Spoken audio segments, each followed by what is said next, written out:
Question number 13. Plot the points A this much, B this much, and C this much on the graph paper. Join AB and also A and C. Which segment appears to have the steeper slope, AB or AC? Justify your conclusion by calculating the slopes of AB and AC. अब slope का formula, slope of A line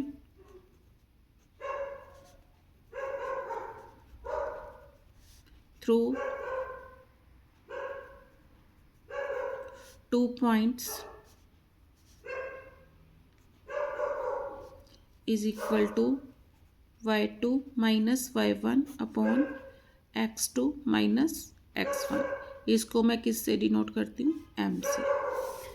अब मैंने पहले इन points को graph paper के ऊपर plot करना है. मैंने प्लॉट कर लिए.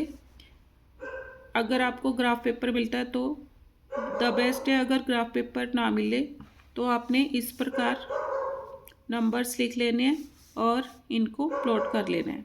अब मेरे को ए कोऑर्डिनेट दे रखा है A1 1, तो इधर को 1 और इधर को 1. इसके सामने ए कोऑर्डिनेट 1 and 1.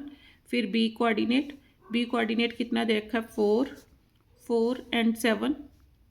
और सी के कोऑर्डिनेट्स दे रखे हैं 4 and 10. इनको प्लॉट कर लिया. अब उसने पूछा है which segment appears to have steeper slope. तो देखने से पता चल रहा है A C has steeper slope. From figure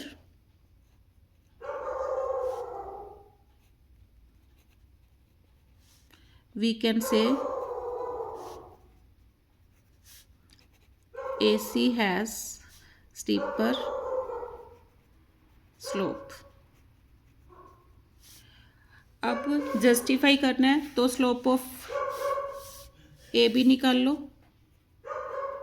slope of A B, इसमें वैल्यूज पुट करो.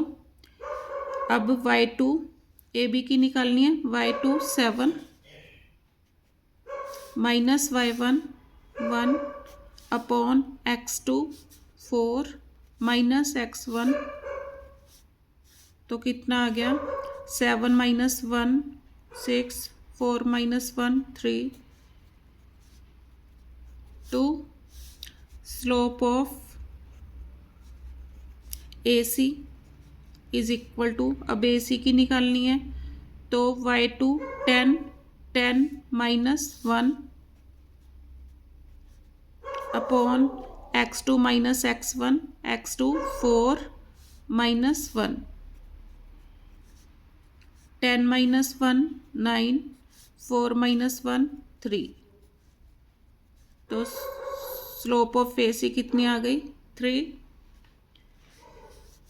तो यहाँ से भी पता चल रहा है कि A C has steeper slope.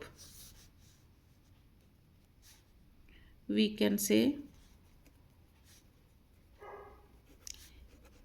A C has steeper